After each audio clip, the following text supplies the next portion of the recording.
தொகுதி மறுவரையறையை கண்டித்து காங்கிரஸ் சார்பில் சென்னையில் நடைபெறும் அமைதி பேரணி நிகழ்ச்சியில் மாணிக்கம் தாகூர் உரையாற்றி வருகிறார். அதன் நேரலை காட்சிகளை தற்பொழுது பார்க்கலாம்.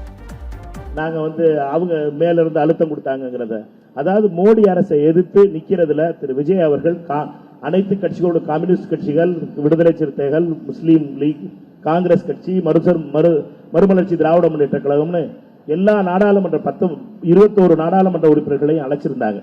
நம்மை பொறுத்த மட்டும் ரொம்ப தெளிவாக இருக்கிறோம். இந்த கூட்டணி ரொம்ப தெளிவாக இருக்கிறது. தமிழ்நாட்டில் இருக்க 39 சீட்டு மட்டும் இந்த சீட்டை காப்பாற்றணும். ஃபேர் டீலிமிட்டேஷன் கிடையாது, நோ டீலிமிட்டேஷன் தான் நம்மை பொறுத்த மட்டும். இந்த டீலிமிட்டேஷன் அவங்க கொண்டு வர்றது மோடியோட லிமிட்டேஷனுக்காக. இந்த மோடி லிமிட்டேஷனை நம்ம ரிஜெக்ட் பண்ணணும். இந்த ரிஜெக்ட் பண்ண வேண்டியது நம்ம மோடியினுடைய இந்த டீலிமிட்டேஷன் ப்ரொபோசலை.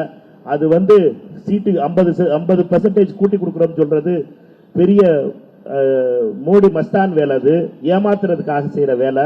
இந்த ஏமாத்துறதுக்காக செய்யற வேலையை நம்ம ஆதரிக்க கூடாது. நானும் சரி, சகோதரர் பிரவீன் சக்கரவர்த்தி அவர்களும் சரி, நாடாளுமன்றத்தில் இதை எதிர்த்து ஓட்டு போடுவோம். ரொம்ப தெளிவா சொல்றோம், தமிழ்நாட்டுக்கு நடக்க போற துரோகத்தை நாங்க அனுமதிக்க மாட்டோம். காங்கிரஸ் நாடாளுமன்ற உறுப்பினர்கள் எல்லாரும் ரொம்ப தெளிவா இருக்கோம். தலைவர் ராகுல் காந்தி அவர்கள் சொன்னது மாதிரி தமிழ்நாட்டிலிருந்து யாராவது நாடாளுமன்ற உறுப்பினர் அதுக்கு ஆதரவா ஓட்டு போட்டாங்கன்னா அவர்கள் எட்டப்பர்கள். 21ஆம் நூற்றாண்டுடைய எட்டப்பர்கள் பட்டத்தை வாங்க போறது முதல்ல சொல்லிட்டாங்க. முதல்ல அண்ணன் தம்பிதுரை அண்ணனும் அருமைக்குரிய இன்பதுரை அவர்களும் நாங்கெல்லாம் தர்மர் அவர்களும் நாங்கெல்லாம் எட்டப்பப்பா அப்படின்னு ஏடிஎம்கே சொல்லிருச்சு. போதா குறைக்கு நம்ம அன்புமணி அவரும் நானும் எட்டப்பப்பா, நானும் இருக்கேன், நானும் எட்டப்பான்னு சொல்லிட்டாரு. 3 எட்டப்பன்னு ஐடென்டிஃபை ஆயிடுச்சு. இப்ப அடுத்து யாரெல்லாம் எட்டப்பங்கிறத நம்ம தான் பார்க்கணும். வரப்போற 4 நாள்ல, வரப்போற 3 நாள்ல பாராளுமன்றத்தில் ஓட்டு போடுறாங்களான்னு பார்ப்போம். பார்த்துட்டு அடுத்த தடவை வரும்போது நான் லிஸ்ட் படிக்கிறேன், யாரெல்லாம் எட்டப்பர் லிஸ்ட்ல புதுசா அடிஷன் ஆயிருக்கு. 21ஆம் நூற்றாண்டுடைய எட்டப்பர்கள் யாரு? இந்த 3 பேர் மட்டும்தானா, இல்ல புதுசா சேர்ந்திருக்காங்களா? தமிழகத்திற்கு துரோகம் செஞ்ச அந்த எட்டப்பர்கள் யாரு அப்படிங்கறத நம்ம காட்டுவோம்.